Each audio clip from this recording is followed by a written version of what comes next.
Allez, chers rouleurs, bonjour. Aujourd'hui, on est sur le stand Renault à Rétromobile. Je trouvais ça marrant d'en parler. J'ai des anecdotes de ma propre vie avec cette voiture-là. Quoi.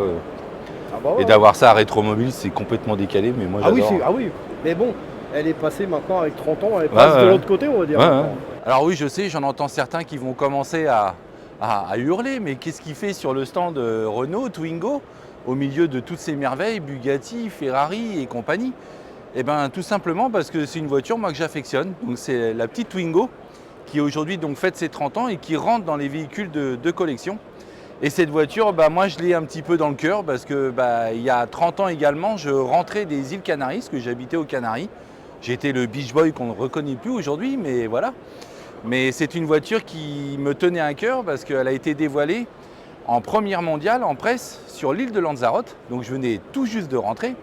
Je découvre l'émission Turbo, N6 Turbo avec Dominique Chapat.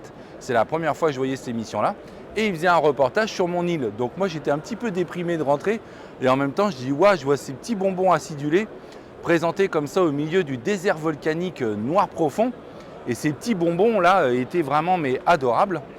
Et d'autant plus également pour l'anecdote, c'est que c'est l'équipe avec Jean-Pierre Plouet en l'occurrence, qui est un peu le papa de cette voiture-là, et avec qui j'ai travaillé pendant de nombreuses années au sein de Pininfarina, Détroit l'Atelier et Matra, sur lequel on a fait les développements de gamme. Et cette Twingo, moi je trouve que c'est juste la 2 chevaux, la 4L des temps modernes, avec une intelligence produit folle. Il y a des personnes qui l'achetaient, qui ne l'aimaient pas esthétiquement, mais qui reconnaissaient que c'était une voiture incroyable à utiliser, la praticité et tout le reste. Donc, franchement, c'est un beau succès. Donc on a ce véhicule avec l'architecture un petit peu monospace, avec le pare-brise ici dans le prolongement du capot. Mais ce qui fait qu'on avait une cellule d'habitat qui était vraiment projetée en avant. On peut voir ici en termes de caractéristiques design qui est vraiment très fort avec ses yeux de grenouille. Donc on retrouve ici la signature des optiques avec les 3 petites grilles de capot là. Donc ça c'est vraiment une valeur ajoutée forte de la Twingo.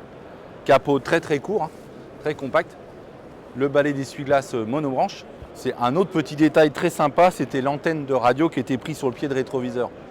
Ça c'est adorable. Donc j'ai la chance d'avoir les clés. Donc on était vraiment sur un véhicule très acidulé, le bonbon, avec des codes couleurs très marquants, beaucoup de rondeur, beaucoup de confort visuel, avec tous ces accastillages plastiques dans des couleurs contrastées, ici en vert pomme un peu.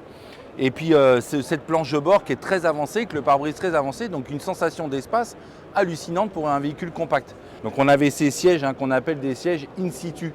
Donc c'est des mousses qui sont moulées avec le tissu directement en fond de moule, ce qui fait qu'il n'y a aucune couture d'assemblage des sièges.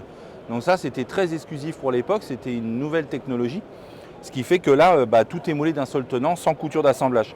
Et avec un tissu qui rappelait les codes couleurs de l'ensemble des codes couleurs qui étaient dévoilés en première mondiale, avec les rappels des boutons à l'intérieur de l'habitacle. Donc ça, tout ça c'était très fort. Un volant ici, là, tout en rondeur, tout en confort. Et puis tous les petits boutons dans cette couleur, la pastel, là, qui est adorable. Donc on avait vraiment un jouet. Alors voilà, c'était un peu la voiture des enfants aussi. Mais ce qui fait que c'est reconnaissable aujourd'hui et très atypique, quoi. Et on avait également une place à l'arrière folle, avec une banquette coulissante, ce qui fait qu'on a le confort d'une limousine. Donc ça, c'est fou. Un toit ouvrant, ici, rétractable. Donc ce qui fait que c'est un véhicule, franchement, qui était ultra fun. Et je trouve que ça mérite ses lettres de noblesse. Et je voulais avoir un petit cliché là-dessus, parce qu'au milieu de Rétromobile, sur un salon aussi luxueux, de trouver cette gamme-là, moi je dis chapeau Renault, ça fait bien plaisir. Et je pense que de futurs collectionneurs vont pouvoir s'intéresser à cette voiture. C'est une voiture plaisir, c'est Renault qui a inventé le terme, et c'est vraiment le cas, franchement. Donc voilà. Donc ils ont fait un très beau stand. Et ils ont une autre gamme derrière, je vais vous montrer tout de suite.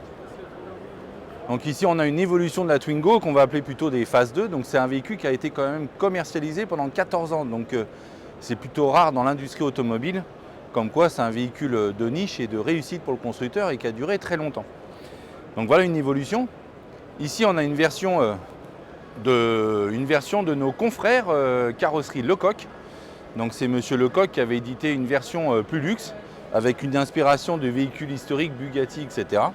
Donc qui était absolument adorable, avec un intérieur cuir, du bois, etc. Donc une très belle finition. Donc un petit peu l'initial Paris avant l'heure. Ensuite, il y a eu beaucoup de séries spéciales Ici, c'est une version Benetton, donc avec des codes couleurs tissus encore plus marquants et acidulés, donc très sympa. Et puis une version compétition.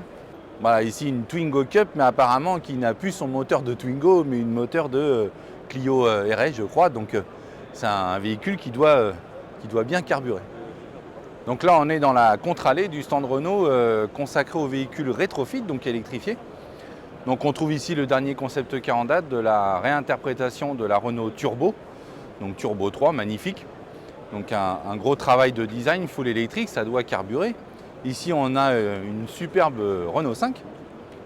Et là, on trouve deux réinterprétations de 4L. Donc ici, il y en a une que vous devriez découvrir d'ici peu. J'en dis pas plus, c'est confidentiel. Mais vous la reverrez, cette voiture.